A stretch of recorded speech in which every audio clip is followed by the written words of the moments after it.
It's Corso and Catone. Brought to you by Corso Law Group, Arizona's leading criminal and traffic law firm. Now for the real deal New England feel, Corso and Catone. Welcome into Corso and Catone, the real deal New England feel. I'm Corso. Catone is here. Joe is with us in the booth, and you are watching us on YouTube, listening on iHeartRadio, Apple Podcast, 790 The Score in Providence, Rhode Island. Anywhere you podcast, you can catch us. And, hey, make sure you give us a call on Heated Hotline, 855-313-PATS. 24/7, Mark. Anything's on the table for them. Oh, we have a lot to put on the table, too. Let me tell you something. So make sure Joe picks yours, 855-313-7287, or you can email us in our mailbag, corso.catone@gmail.com. Hey, got a good one? As we always have a good one. Of course we do. That's why we're Corso and Catone. Never a bad one, you know? No. So in Weekly Never. Rewind, we're going to go back into those NFC, AFC championship games, break those down. And, of course, Catone's comments. You never want to miss that. And we're going to hear from one of you in the nation in Heated Hotline. And we're going to welcome in the Pats Nation. We're going to talk about a little bit of the offensive coordinator. We're going to talk a little bit about draft. And, hey, we're going to have some breaking news, too, in Pats Nation. So stick around. You don't want to miss that. Gentlemen, hey, how are we doing? How's the week been for the both of you? Tomorrow's today. Tomorrow, this week was Groundhog Day, wasn't it? I know what day it was. Well, listen, we every day. Yeah. Yeah. That was yesterday. Did he see his shadow?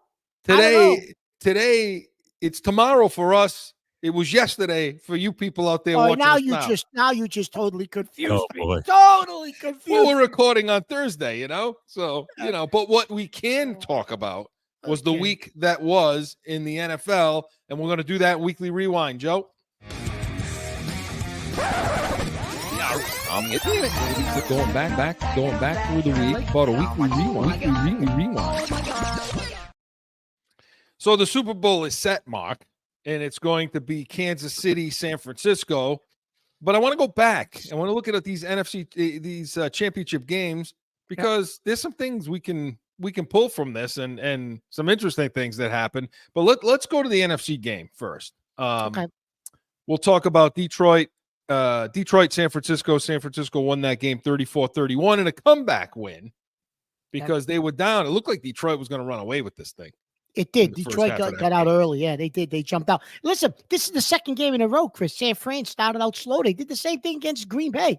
Right. You can't afford to do that next week. That's for sure. And so the clock struck 12 on the Detroit Lions, everybody's favorite. They were in the hearts of the whole country. Everybody wants to see Detroit Lions. You have your Detroit Lion colors on tonight. That's it. I'm wearing in my morning, so I'm putting those colors on right now. No, I was rooting for Detroit, but Mark, looking at this game, is this more about San Fran? Is this more about what San Fran did to come back in this game, or is this just Detroit wet themselves? I think it's a little bit of both, actually, Chris. I think it's a little bit of both. I think, while the game was going on, I'm texting you, like, what the hell's Campbell doing? Why would you not go for the field goal? You're up 10. Was it 10 or 14? 14, they're up 14. It was 10, I think. It would have made it a 13-point game. And why? I thought it was 14, but maybe it was 10. But why aren't you kicking the field goal? Like, what are you doing? Like, I get what they did all year long, Chris. I get that. You know what I mean? But you end up, take the points. You're on the road. Keep rolling. Keep the momentum. Well, now you miss the fourth down play. They go down and score. Then the next possession, you go out and fumble. That's it. It's all over. It just started spinning out of control, Chris. So I think it was a little bit of both. I will give San Fran credit for this, Chris. Coming out of the halftime break, they didn't panic. Shanahan, it was a little bit methodical. They get down there. And in contrast, they had a 4th and 5, 4th and 6. Shanahan kicks the field goal. They were down. What was it? Was it 24-7 at the half? Yeah. He doesn't try to force it on 4th down, takes the 3 points, makes it a 2-touchdown game. It's early in the third quarter. He did the opposite of what Campbell did coming out of the break. That's how you win games. Listen, look, And in the first half, right, Detroit, it was a 4th down, and they had their offense on the field for a long time. And then they pulled them off and they kicked. Now, in that situation, that's a situation I probably Did Campbell make that call? Did I don't Campbell think make so. that call? No, it was the nerds upstairs. It was the friggin' nerds with this analytics, Mark. This is what's happening. The friggin' computer spit out to them. No, you're going to kick the field goal here because 7 seconds and, getting the ball back and blah, blah, blah. That was what that crap was. That was coming from upstairs because he had that. Because it did look like Campbell wanted to go for it. Yeah, he had the offense out on the field for a long time, and then all of a sudden he pulled them back on the timeout, and then they kicked the field goal. And then there's just the opposite in the second half. Second half. When like you're talking about. Listen, the nerds, Mark, the goofy geeks, the freaking people sitting in front of these computers, they should just have a freaking robot standing on the sideline, spitting out the decisions to make as the head coach, and just have coordinators all over the place because there's no coaching from feel anymore. I'm okay with some analytics, but this gets to a ridiculous point. Look, and now he's having to answer questions. Why did you do that? Why did you do that? Listen, these are the things that don't compute, that don't get spit out of the damn machine. Detroit's offensive line was dominating San Fran's defensive line. Now, that changed in the second half a little bit, that switch. Yeah. And I think it was when San Fran scored and he started to see a little bit of momentum shift, and I think Detroit puckered up a little bit on offense. They did. But at the time, your offensive line's dominating the D-line. So if I'm coaching in this game and I see this situation, I'm like, okay, I want as many points as I can possibly get. Why? Because now I know if we're dominating this team as much as we were running the ball, okay, I know I can run the ball even more if I get more points on the board. If I extend the lead, right? Now I'm going to run the ball even more, and I'm going to put them just, that's it. I'm going to send that defense home packing. Instead, you want to go for it. You want to miss. Now you don't want to get it. Now you get momentum, and all that starts to happen. And now you're forced into a situation where you feel like you're going to throw the ball, which I think Ben Johnson wet himself a little bit too in this game, the OC for Detroit, because they went away from the run far too early, Mark. They did. But Chris, no, it was. But you got to realize something, Chris, too. They missed 3 balls for wide open catches. Reynolds dropped 2. Laporta dropped 1. On that one of those 4th downs, Chris, Reynolds drops the ball and hits him right in the breadbasket. Yeah. They should have converted. So in their defense, they should have converted. The receiver drops the ball, right? Yeah. And they rushed for 182 and you yards. You said they abandoned the run, which I think they did. You're right. They rushed for a lot of yards early. But in the second half, Chris, Montgomery was killing them. He was. But in the second half, Chris, I think maybe when they got a little momentum, San Fran's linebackers started to get real aggressive against the run.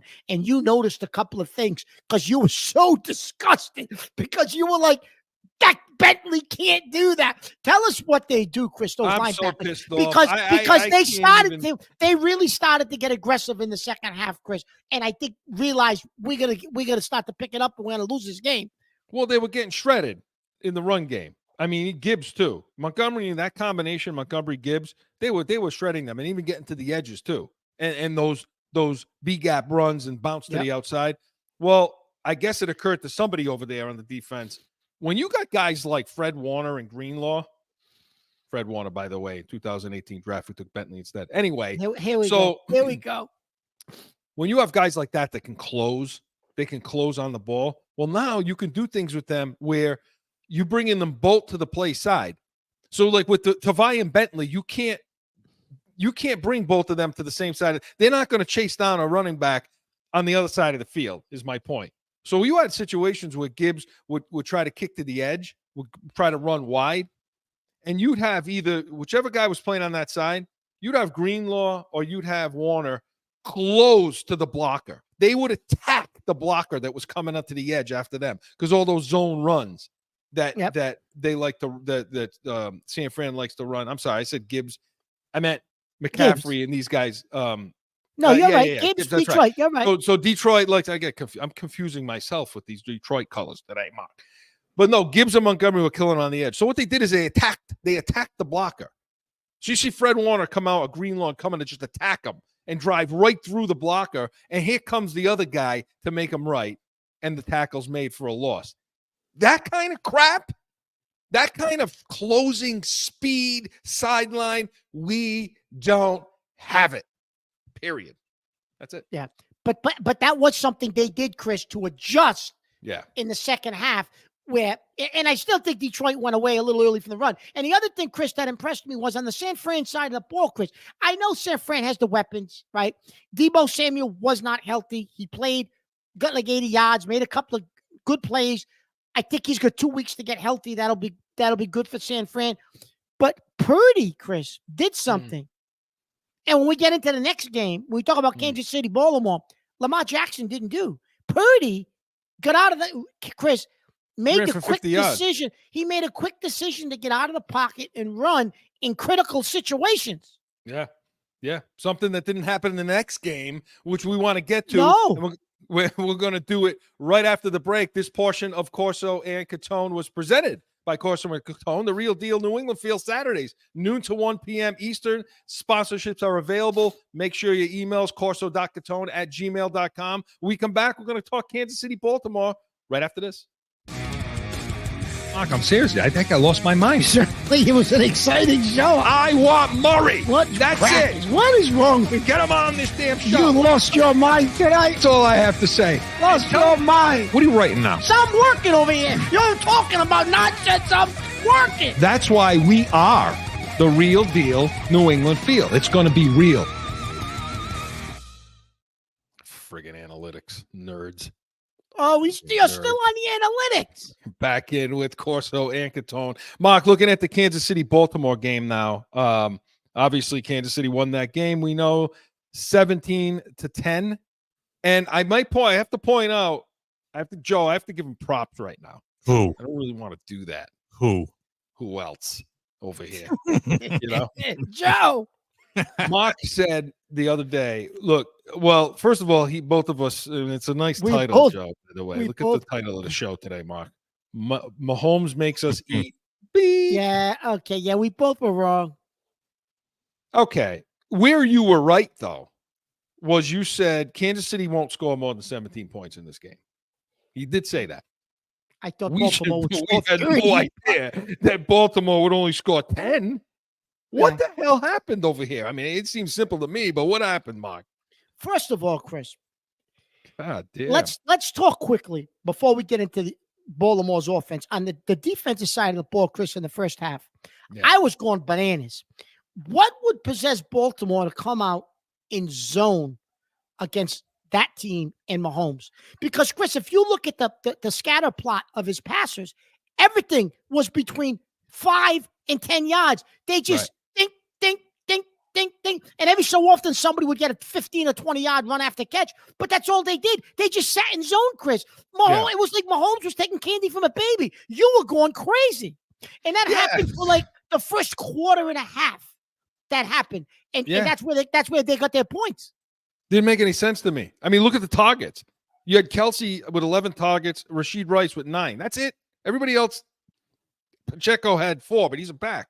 He's a running back. Chris, you brought up a real good point. You said, Mark, why aren't you in man-to-man?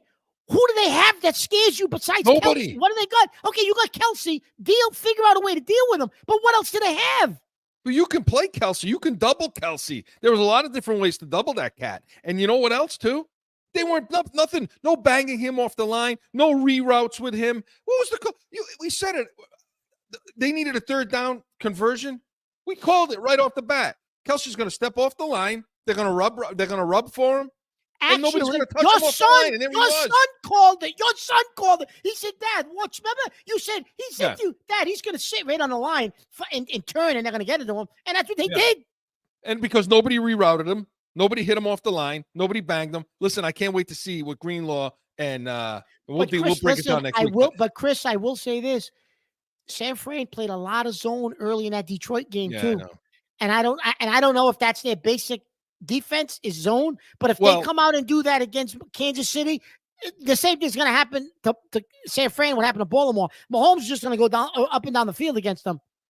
Well, the thing about it is, okay, yeah. So we have to eat a lot of, we have to eat a lot of crap. But let's Mahomes talk won about the game. Well, wait a minute. Hold let's on. talk about the game. Mahomes won the game. He went on the road. We didn't think he could go on the road and win. He went on the road to Buffalo, won. Now he goes to Baltimore. We said it's never going to happen, and he did it.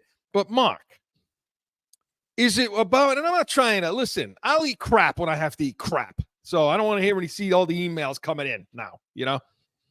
But is it really what he did? Because after the first two possessions, Baltimore's defense kicked in. Look, they didn't score a point in the second half, Kansas City. They had 17 at the half, and that's how the game ended. And they really didn't move the ball at all in the second half. No, he was 30 of 39, which is great percentage. They let him throw 40 times. He completed 30 of the passes, but only 241 yards, which is only an average of 6 yards a throw, and only one touchdown. I mean, that's not like, that's not Brady. That's not 400 yards passing, 3 touchdowns. It was all about Mahomes in this game. Kelsey had a good game, fine, but I thought it was more about what Baltimore did to start. But then the defense put them in great position to win this game. And what the hell happened to Baltimore's offense, Mark? Well, I'm going to say this, Chris, too. I'm so sick of hearing all week, what a scheme, what schemes Steve Spagnuolo came up with. What a game plan he had to stop Baltimore and to stop Lamar Jackson. Did anybody truly watch the game, Chris? Okay, he brought pressure. You and I, that was the most, that's all Spagnuolo does is bring pressure. That's his whole basic premise of his defense. He doesn't do anything else. So what did he come up with? The issue was, Chris, rather than telling Jackson, listen, you can't win this game in the pocket. If it's not there, plant and go. Plant and go. How many times, Chris, did he have a gap or a seam? He could have skirted to the outside for 15 or 20 yards. He's trying to force the ball somewhere. Why? For those of you on 790 that are not watching, I'm putting up the choke sign right now because that's what Lamar Jackson did. Stephen A. Smith was dead right. The dude choked, period. He did choke. He had lanes, avenues to get out of the pocket and run. Sat there. He would have still been running. They opened. Spagnuolo brought heat. They could have made him pay so badly all game long. The dude should have rushed for 150 yards and 2 touchdowns, 3 touchdowns. That's what the line should have been. They should have scored 31, 34 points in this game. And he had lanes to do it. Then you bring the defense up. Now you take the shot over the top. Instead, he's moving around in the pocket. He's trying to throw the ball to the sideline, which we know he can't do, Lamar Jackson. Okay? They weren't even inside throws. They weren't even inside routes. So instead of and nobody on that sideline took him aside and said, "Oh, this is the championship game. Do whatever you have to do." Yeah. Because Harbaugh wet himself again. He did. This is another time where he panicked. Yep, he panicked a few years ago. And remember when he went forward in the playoff game like 80 times on 4th down? Yep. He did it again, Mark. Yeah, he did. He panicked. He couldn't adjust. I don't know what he did. They wouldn't go away for. Okay, I understand what you did during the season, but now it's playoff time. Let him be Lamar because that was the only way you're going to win the game because of what Spagnuolo was doing. And I will say this, Chris. I told you, and listen, I drank the Kool-Aid. I picked them, and I shouldn't have, but I told you, and I've told you, and I've told you, Lamar Jackson will never win a Super Bowl. And I'm going to go back to that. I think I'm right. Well, I'm convinced of that I now. say that over and over. I've been saying that for years, Chris. This guy's never going to win a Super Bowl. He's just not. And last point to Harbaugh panicking, the undisciplined. They had like 6 personal foul penalties in this game. Now, agree with them or not, you can't play that undisciplined. Flowers had the trifecta. Yeah. He taunted the guy. Then he fumbled the ball. Then he went to the sidelines and banged his hand and scraped it all up because he punched the seat. Where is the coaching in that, Mark? That was absolutely absurd, ridiculous. Harbaugh stinks. Yeah. The Baltimore's never going to win anything, Mark. No, well, not it's Jackson as quarterback. Then I absolutely not. So next week we will let us hear. We want to hear from you in Heated Hotline. Let us know what you think about the championship games and what you think coming up for the Super Bowl, because we're going to break that down next week. So Weekly Rewind was presented by Corso Law Group, Arizona's leading criminal and traffic law firm. CorsoLawGroup.com. Allow us to be your voice. Hey, when we come back, buckle up. Hey, we're fired up anyway. Let's see how fired up Mark is. Catone's comments is next.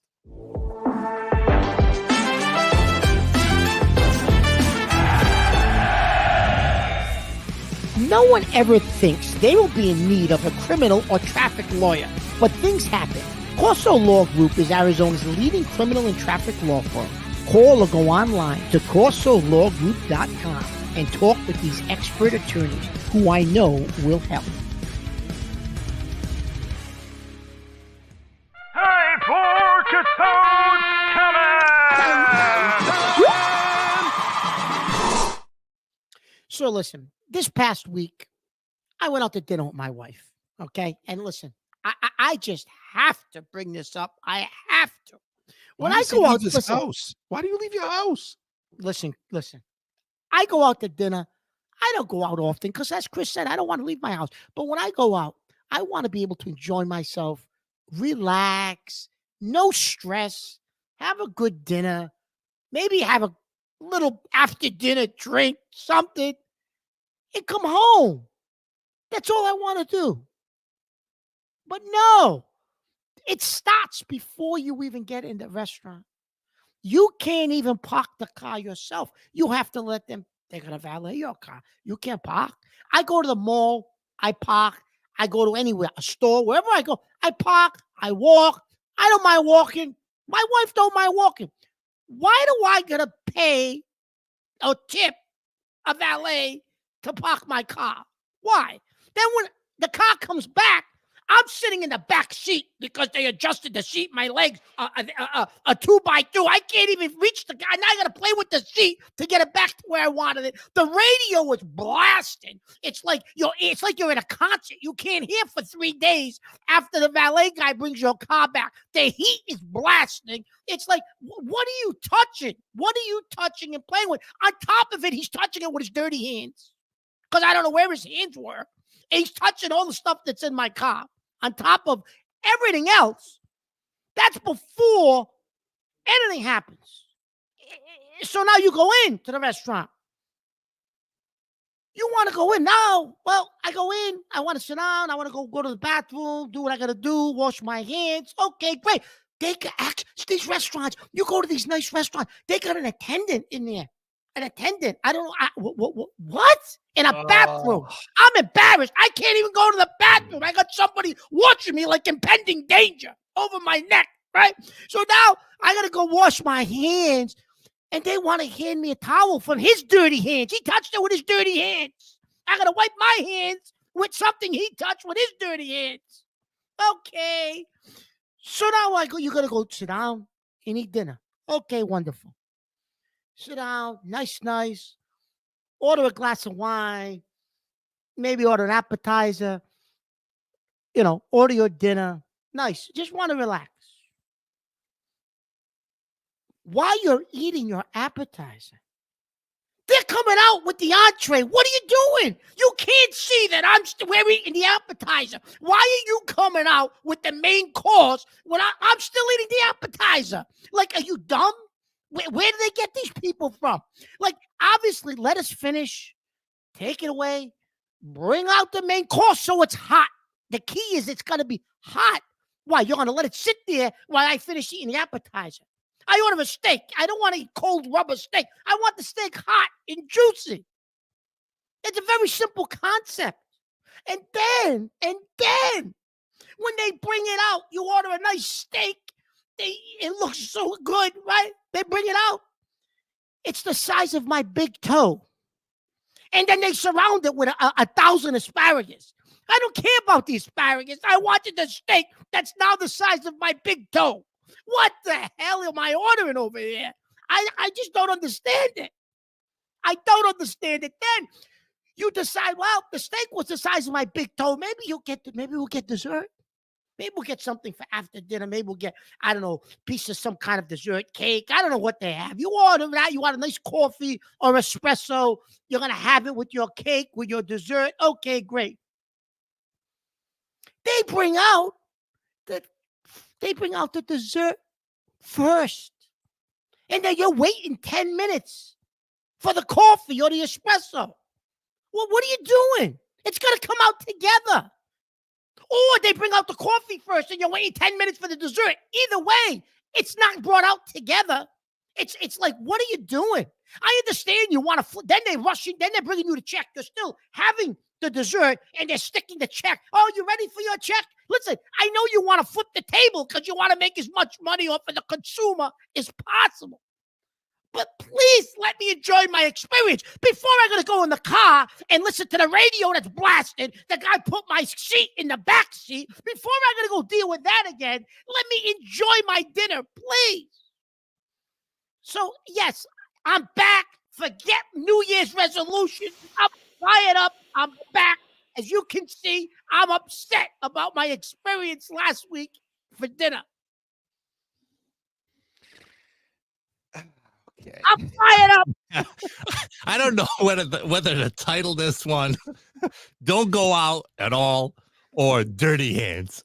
I like dirty hands. Or New Year's resolution in the toilet. I love it. I love it. Well, okay. So here's because I know you, Chris. You don't want them touching your car inside your car either. First of all, don't they know, Joe? Don't they know who the hell it is they're talking about and dealing with right now? I mean, don't they know who's coming into that restaurant? I don't think they've seen the show yet. These people have not seen the show yet. This is Catone coming in. They, there needs to be a higher, the red carpet needs to be rolled out for this. I mean, I don't understand. But let's go to the valet thing. First of all, second of all, I already did it. First of all, when you go up there to eat anywhere in that place, being out here, Joe tested this because he lived on the West Coast for a while, and you go to these places up there. First of all, the streets are this big, and I'm making about a foot my hands together. Okay, and so you can't friggin' park, number one, because every spot is a valet spot. Every single one. They got the whole thing. You can't, I want to walk 2 feet away. I want to walk like 2 blocks, and it's all valet. What the hell? I don't know what the thought process is there. But yeah, Mark, don't touch my car. Listen, the best thing that ever happened to me was COVID. The best thing. Too soon, Joe? Too soon? Too soon. No. Never too soon for that. The best thing that ever happened to me was COVID, because before COVID, people thought I was nuts.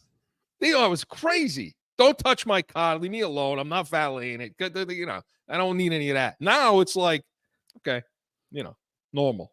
Yeah, Mark, I'm with you. I don't want to touch my car. Buttons and because never too soon for social distancing. The amount of work you have to do when you get home in the way of cleaning the car, because now you're going to go out there with a bottle of the antibacterial Windex, and now you got to completely disinfect. Right?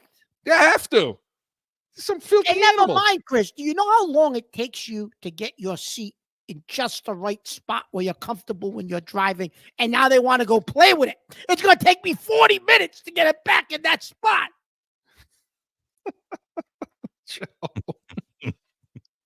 Yeah, listen, don't touch my car. Don't touch my stuff. Don't come near me. Don't breathe on me. Don't just leave me alone. Leave me alone. Look at, and then, oh yeah, I don't like going into these places with the attendants in there. Right, dude, in the bathroom, right? I mean, come on. Really? Is it really that bad? How bad? How bad can it be, Joe? I mean, I get the idea behind it. It's almost like a form of luxury, but it's not. Like Mark said, not at all. You're just worried that you feel you're bad. in a toilet. You're in a toilet. This is not like you're a butler. Yeah. But it's one of those things too. It's like, even when the attendant's there, it's not like people wash their hands anyway. They'll walk right out. See, I couldn't do it. I'd be screaming at people. Where you think you're going right now? You need the sign? This sign's not just for the help. Wash your friggin' hands, you filthy slob. Listen, That's why they should be there. do you know how bad it has to be, though? Come on, out there, please. I'm not sorry for insulting anybody. They got to make what, 10 cents an hour, and then tips. What do they get? $10 a night? How bad does it have to be to take that job, Joe? I don't know. I don't know. That's awful. And you got to tip them. Oh, now if you don't bring cash, who brings cash? I mean, Nobody I know brings back cash there anymore. everybody has cash, but we don't. I don't carry cash. What the? I don't carry So cash anymore. now I gotta hold it in, because now I gotta sit at the table and say I can't go to the bathroom right now, because if I go to the bathroom and I don't tip this guy, I look like a fool. I look like a jerk. So now what am I gonna do? Go to the bar? I want to buy a drink. Oh, can I get cash back on that, please? Like, what do I? And that's the valet too. Oh yeah. It's like $35 to park your car, and then you got to tip them on top of it. Yeah. To say nothing about the food. He's right about the food, Joe. Like, they don't let you eat. No, that's one of those things, though. I've been in that business for a long time, years ago, and it's like, it's something you can't really deal with, this timing with the food and cooking, and there's always no, but isn't it common sense though for the waiter, sense. Yeah, Joe, to say that, like, The problem is, why don't you tell him? Blames the waiter, and 9 times out of 10, it's not the waiter's fault at all. Yep. Mm-hmm. They put the orders in, and then more than likely the chef, who should be the person, the one actually timing that stuff out, when depending on their system. But aside from that, it's like everybody always blames the waiter at the end of it. Well, Mark, why didn't you tell him? See, what the hell are you doing with that right now? Well, because then it's going to sit under a hot heat lamp. Yeah, then what's the difference at that point? You know what I mean? Like they're gonna remake it. Okay, to end this segment, I'm gonna say this one more time to you, Mark. Okay? Just once more. Stay home. Don't go out anymore. Don't go anyplace. You have to tell my wife. Tell my wife, please. Tell her. I've told her. I asked her, why do you even want to go out with him? Why do you want him on your arm? What are you, nuts? Look at him. You're a disgrace. You shouldn't be leaving your house anyway. What the hell's the matter with you? It's good stuff. Good stuff, Mark. Catone's comments was presented by Corso A. Catone, the real deal, New England Field, Saturdays, noon to 1 p.m. Eastern on all outlets. Sponsorships available. Get in touch with us, corso.catone@gmail.com. Hey, when we come back, going to hear from one of you in the nation in Heated Hotline. No flipping. Mark, I'm serious. I think I lost my mind. Certainly, it was an exciting show. I want Murray. That's it. What is wrong with Get him on this damn show. you? Lost your mind tonight. That's all I have to say. Lost your mind. What are you writing now? So I'm working over here. You're talking about nonsense. I'm working. That's why we are the real deal New England Field. It's going to be real. Back in with more Corso and Catone. Again, the real deal, New England Field. Hey, we're going to hear from one of you now in the nation. Let's hope it's not the waiter or the valet guy. What are you going to bring up the waiter now? For you. or maybe it's the attendant in the toilet. Joe, let's have it.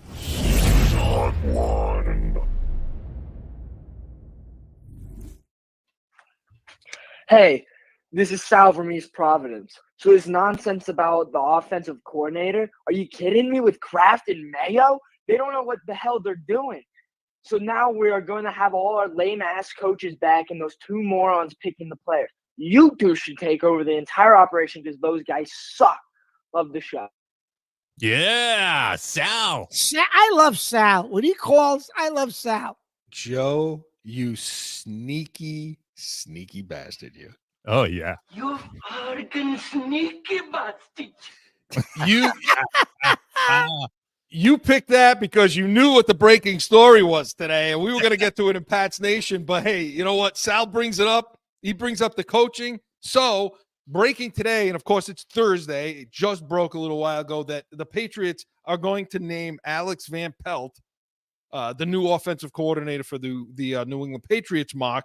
And I want to circle around to what Sal's talking about, because he first talks about, does Mayo and Kraft even know what the hell they're doing? Okay. Mm-hmm. And then are we going to have the same dead coaching staff that we had all this time? And I think he's referring to Elliott Wolf and Groh, who's picking the players. So first of all, this breaking news, and we get into Pat's Nation. We'll talk a little bit more about this too, but talk about the hire. And I have some of where he's been, but what do you think? So, a couple of things. First, I do like the fact that he has worked with quarterbacks, okay? Because that, I understood Nick Caley, okay, they wanted somebody from that McVay Shanahan system. But they also, I think, needed somebody, Chris, that could work with a quarterback, because I'm going to tell you something. Kraft is too cheap to hire a quarterback's coach. So this guy's going to do both because, listen, everybody blamed Belichick. Do you think they're going to go hire a quarterback's coach now? I'm interested to see, Chris, if they go now hire a quarterback's coach in addition to the OC, okay? Because Kraft is cheap, let's face it, okay? So they'll blame Bill. Let's see now how much he spends on other pieces to this coaching staff, okay?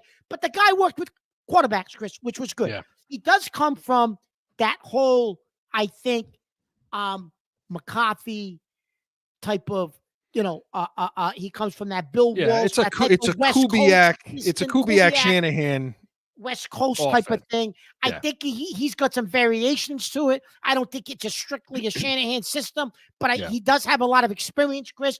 And on this coaching staff, as I think about it, I think that's probably a good thing that he has some experience. He has more experience than Mayo. He's got more experience than the DC. He's got more experience than the special teams coach.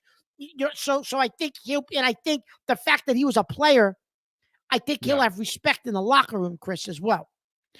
Yeah, I mean, look, it puts a person in where you had no. Now, look, you can look at it two ways. To me, you say, well, okay, we got somebody with experience now, gonna have that West Coast type. I hope it's not McCarthy's West Coast because that's friggin' archaic as hell. But if it's in that Shanahan, the old man Shanahan down to the younger guy and Kubiak, if it's in that line, yeah, fine. That's what we wanted.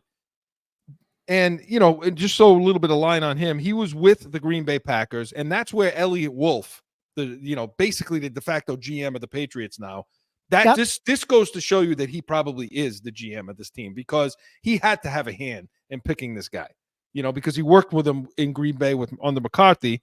And then he went to Cincinnati in 2018, where he was the quarterback's coach there.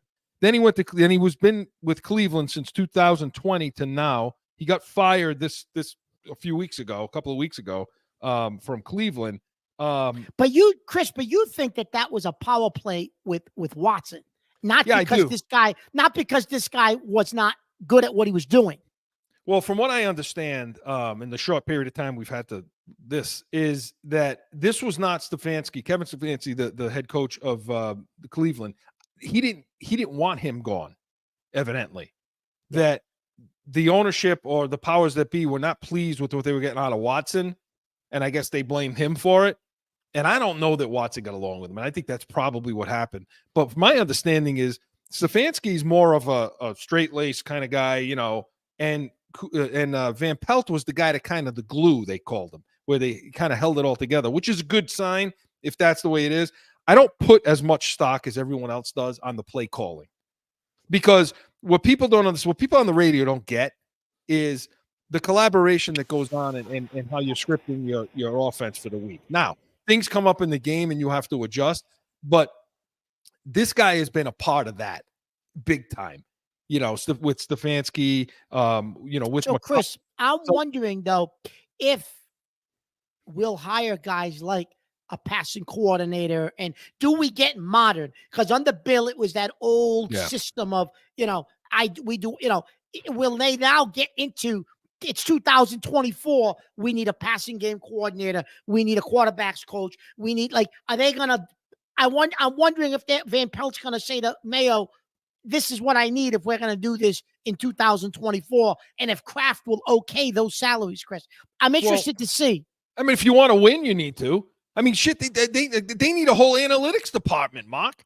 I mean, they don't have an analytics department. Listen, they don't have passing game, running game coordinators. They don't have any of that stuff. So it's going to be interesting. So did they have to hire this guy, Mark? Because let's go back to circle back. I know we're going to go over, but let's circle back to what Sal said.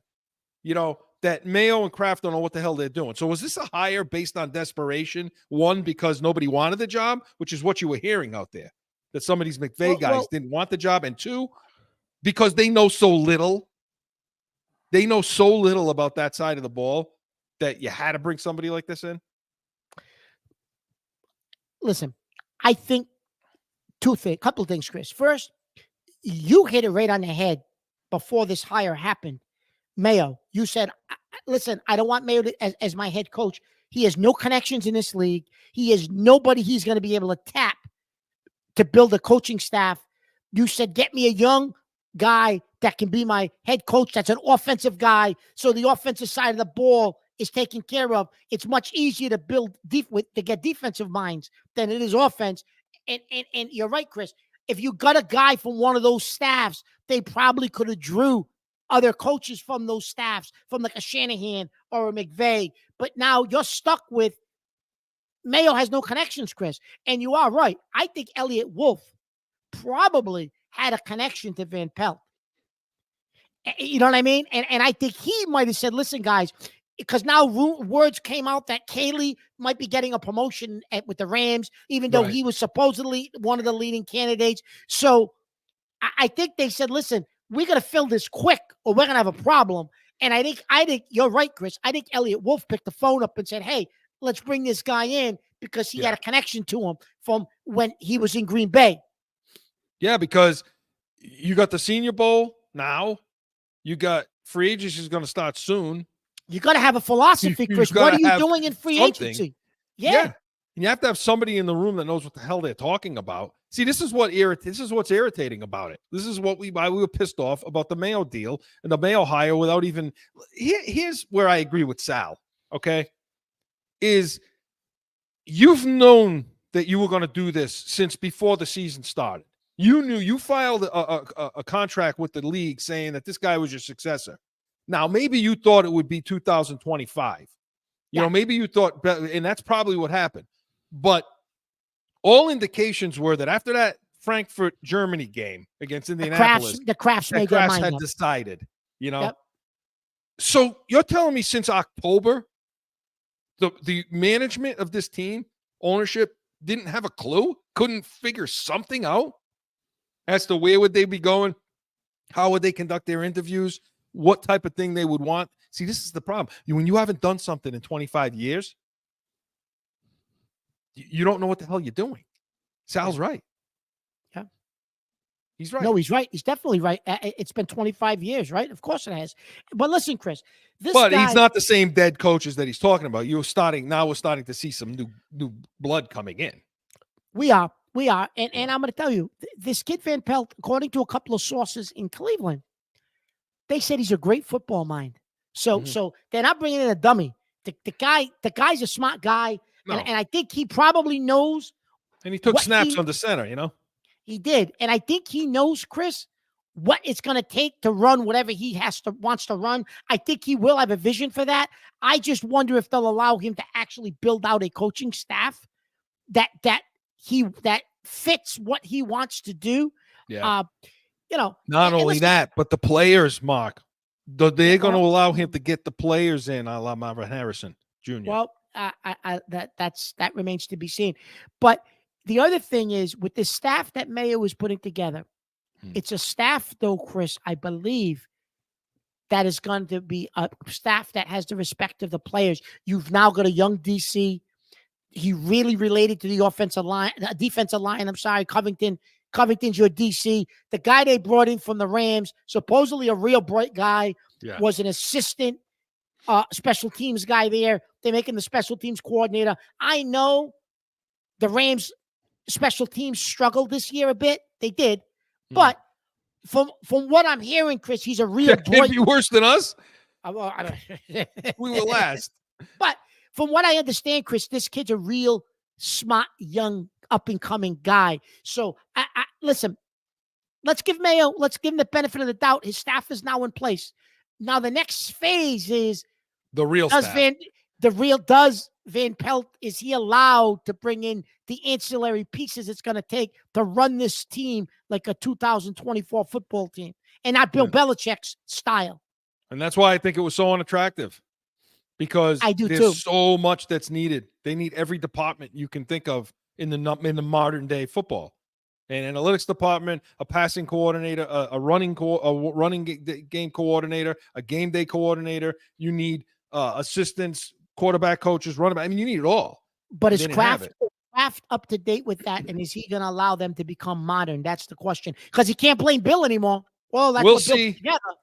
We will see, Sal. So we appreciate the call. Sal, always good out there. Keep them coming. And we're going to talk a little bit more about this on the other side when we talk about draft strategy and who should be making these picks. All that and more coming right up.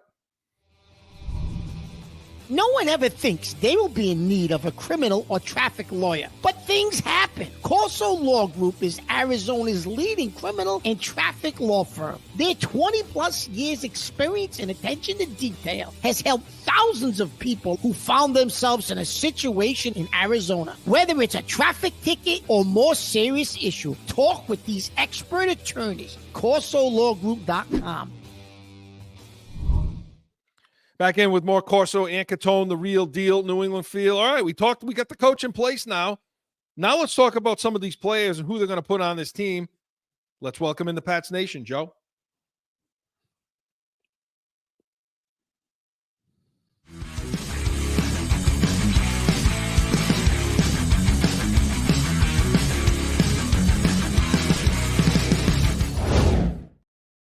Okay, Mark. So now we have an OC. Okay. Great. Let's talk about the offense because this is what we need. This is everything that everyone's talking about. What are we going to do? What are we doing in the draft? We talked a little bit about free agency last week. Okay. But I want to talk about the draft a little bit and some of the things that are out there. Now they're picking we all know they got the third pick in the draft, and in the second round, 34th pick, which is the number 2 pick in the second round. And then they have the 68th pick, which is the fourth pick. Fourth pick. Because they alternate the picks when you had It's guys, ridiculous. when you had teams tied up and all that nonsense. I don't, that's nonsense. So let's talk about this pick at number 3. Okay. You and I have philosophies on, we have thoughts on this. Sal said we should be the ones running this thing, and I agree with you 1,000%. I totally agree with that. Absolutely. What do you like? What would you like to see happen at the number? I want 3? an offensive tackle. There you go. How about a guard? A guard. Kicker. Get a kicker. Get a kicker. No, listen, Chris, the issue here is you need wide receivers. You need a quarterback.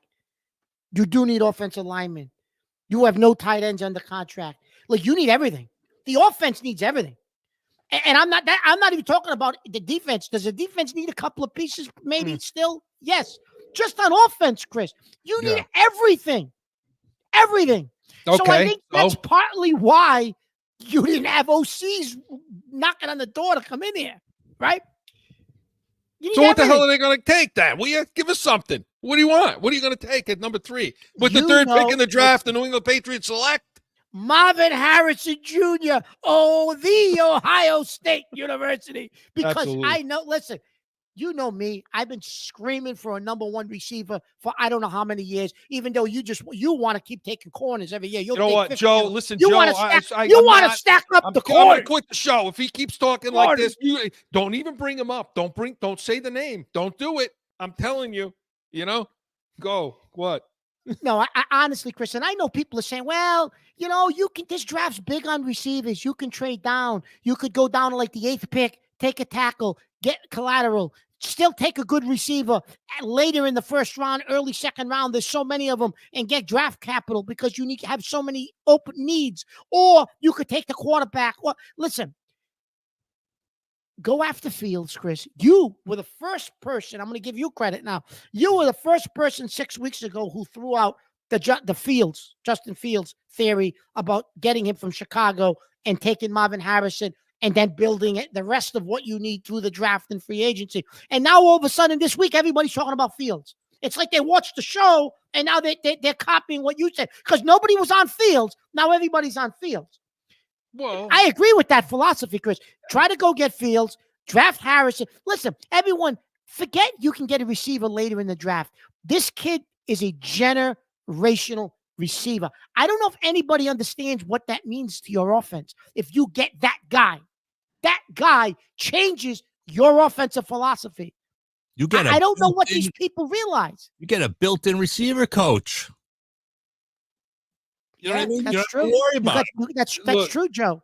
Yeah, listen, and there's other guys. You got, neighbors. You got Rome, Dunze out of Washington. You're gonna have Keon Coleman, Tony Franklin. You got you. There are a lot of guys in this draft. I like the other LSU, Brian Thomas Jr. No, they were receivers. So Jermaine Burton, he'll be later on in the draft for Alabama. But look, so to me, I'm with Mark. Now everybody's talking, Daniels. Take Daniels at the number 3, the quarterback. We need a quarterback. We need a quarterback. We need a quarterback. Here's my deal with the quarterback, okay? I'm with Mark, by the way, on Marvin Harrison. So that's who I want at number 3. I'm so scared of taking a damn quarterback at this stage in the draft because, Mark, you go back from 2014, Blake Bortles, Jameson Winston, Marcus Mariota, Jared Goff, who had something, Carson Wentz, Trubisky, Mayfield, Darnold, Murray, Burrow, Trey Lance. The list goes on and on and on of busts. So if you have 3 quarterbacks, everybody's looking at Caleb Williams, Drake May, and Jaden Daniels, right? Okay. Do you trade up for Williams, though? Well, here's the thing. Those 3 guys. 2 things I'll say. If I'm picking at the 3rd spot and it goes quarterback, well, let's say it's Caleb Williams and Drake May, and Daniels is sitting there. Yep. Okay. I don't want to be in 2 of those 3 guys are going to suck. Yeah, right. And I don't want to be in another position saying, I'm going to take what's left. It's one thing if I decide out of these 3 guys, this is the guy I like. I'm trading up to 1 and I'm going to take my guy. Okay, that's a choice. But to be left with what's left over, yeah, no, I'm a hard pass on that. And no, I've now hearing the story I heard today about here we Caleb go, Williams, Joe. okay. I was on the fence. I was already teetering. It wasn't going to take much to kick me off a quarterback at this stage, at this spot. That's just why I came up with the whole Justin Fields theory, which, by the way, will only take a high 3rd round pick to get him. It's worth it. You're going to take Justin Fields. Absolutely, it's worth it. Absolutely, I would positively all day long. So yeah, and that's that pick. That's that 68 pick. You give it to Chicago. You take the player and you take Harrison. I don't want anything to do with Caleb Williams now. That's it. I don't want a quarterback up there. Story came out from Daniel Kelly, who was a Jets, I guess a scout for the Jets. Yeah, he's been hot on some of these guys, and he's been right in the past. Trey Lance was one of them. So he talked about Caleb Williams, and I'm not going to read the whole thing, but basically saying that from the neck up, not good. He's emotionally basically unstable, is what he's talking about.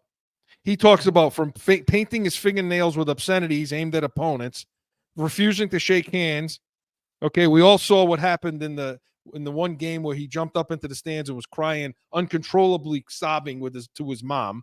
Mm-hmm. In press conferences, he gets out there and he talks about I've never been in a situation where I'm 5-7 and there are no playoff hopes. I'm dealing with it emotionally, spiritually, physically. Dude, you're going to go to a team that sucks. Okay, you're going to be faced with these issues. What are you going to do? So, does he have the mental aspect? Number 1 pick in the draft, Mark.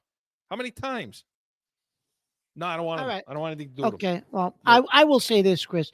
I agree with you to a point. I agree with you. If you're sitting in a 3 spot and the top 2 quarterbacks are taken, and now you get what's left, and he's not necessarily number 1 on your board, I agree with that. Now you're going to settle for a quarterback just because that's where you're sitting, and everybody says you're going to take a quarterback. I agree with that. However, if you could go up and trade with Chicago, say you give them a 1st round pick next year, whatever, and you could take Caleb Williams. I get what you're saying. That's Jets. You listen to the Jet scout, who, by the way, they took Zach Wilson. So I don't want to hear about him because I told you Zach Wilson was He wasn't there when they did that. He was there. Listen. Caleb Williams is the closest you're going to get to Mahomes coming out of the draft in the last 5 years and the next 5 years. Okay, so the kid is that talented. If I can get the 1, I take him because I disagree with you. With the right coach, you got Van Pelt. He played the position.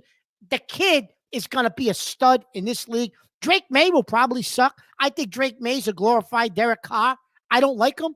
I don't know how he's the number. They're picking him too. I don't. Jaden Daniels has potential. It's a project, you're rolling the dice with him, I think. Williams is going to be a stud like CJ Stroud. I'm just putting it out there. Next year at this time, we'll revisit this conversation. Yeah. And you know what he's going to say, Joe? I hate to give him credit, Joe, but he was right. You're not going to get credit because you're wrong on this. Listen, it's too risky. I don't want to hear. Mark, these aren't just this guy's opinion. These are facts. These are things that actually happen. You know what I mean? With the mental aspect of this. I mean, this guy's a mental midget over there. He's got, listen, this guy's more like Ryan Leaf. Ryan Leaf had loads of talent too. He was going to be great. He was going to be the next guy. He had tons of talent. Next thing you know, he's throwing helmets at friggin' reporters in the locker room. Ryan Leaf had a chemical dependency. The poor guy. Leave him alone. I'm not saying. Listen. Listen. So get help. That's fine. But I'm still. You get help for your chemical dependency, Mark. That's fine. But I'm not taking you number one on my team. I'm not doing that. But that's not Caleb Williams. Come on. Listen. I agree with you. I wouldn't take a quarterback at 3, Chris. I want Harrison. I've been saying. No, but you're saying you if you like Williams, you would trade up and get him. I would. But I would sit at 3 because I don't think Chicago's dealing. I think Chicago's taking Caleb Williams. That's why I think you can go get Fields, draft Harrison, and then you can build from there, Chris. That's to me, that's a perfect draft. This is the quote. This is the thing that got me the most. At the bowl game, the Holiday Bowl that they played in. Okay. Yep. He didn't play because he's coming. A lot of guys do that. They're coming out in the draft. They don't want to get hurt. Yep. So Miller Moss was the quarterback, made his first start. The Trojans were heard reportedly shouting, "We a team now. We a team now." They don't like him. His teammates don't like him. Well, that's how much more do you want to hear? Okay. Gonna roll the dice? No. Marvin Harrison, trade that 68 pick for Fields and go get another quarterback, Mark. There's going to be other guys. I'm okay with that, Chris. Listen, I told you, I've been the one who's been screaming for a wide receiver. Michael Pratt from Tulane? For years, I've been screaming for a wide receiver. You know that. You're the one you always want defense. Well, I don't know. You know what? Always got to start, though. He's always got to start, doesn't he, Joe? But let me ask you this: knowing Kraft, is he making that decision, or is he going to say, "I already bought a quarterback. I'm not going to get somebody new. I got one already." Nah, who is making? Nah, I don't think he has a clue what's going on. Tell me, who's making the pick, and we'll end with that. Who's making this selection? I think Wolf. Not Wolf. I think Groh is at the Senior Bowl, Chris. Unfortunately, I think he's evaluating players. I really do, because I think Groh's going to become more of the general manager. Groh's down at the Senior Bowl, Chris, unfortunately. So what does that tell you? It tells you it's going to be a long year. That's why Sal was right. You and I should be running this draft. Tells me it's going to be a long year. Although there's a couple of quarterbacks at that Senior Bowl, Mark. There are. Penix is there. Bo Nix. So, according to your corner that you love, Christian Gonzalez, he said Bo Nix is an absolute NFL quarterback. So where will he go? I think you could get him in the second round. Okay. If you wanted to say go get Fields and put Nix behind him for a couple of years, and Fields is your bridge guy, and if Fields becomes a stud, you could always trade Nix. And spend your money free agency on the offensive line. Yeah. There it is. We got it. We have it. Let us know what you think in Heated Hotline. But Corso and Catone was presented by Corso Law Group, CorsoLawGroup.com. Hey, get on, watch, listen. All our shows are up for you to do that. And make sure you subscribe. Hit that thumbs up. Get our notifications so you never miss anything and you know who we want in the draft. And come back next week, noon to 1 Eastern. We're going to have a Super Bowl preview of that game, so stick around. You don't want to miss that. Celtics, Bruins. Bruins are off. Catone's comments, anything you bring to the table, we will be ready. We are Corso and Catone, the real deal, New England feel. See you next Saturday. Now by Corso Catone on AM 790, The Score, iHeartRadio, iTunes, wherever you podcast. Or subscribe to the YouTube channel and catch the chaos every Saturday at noon.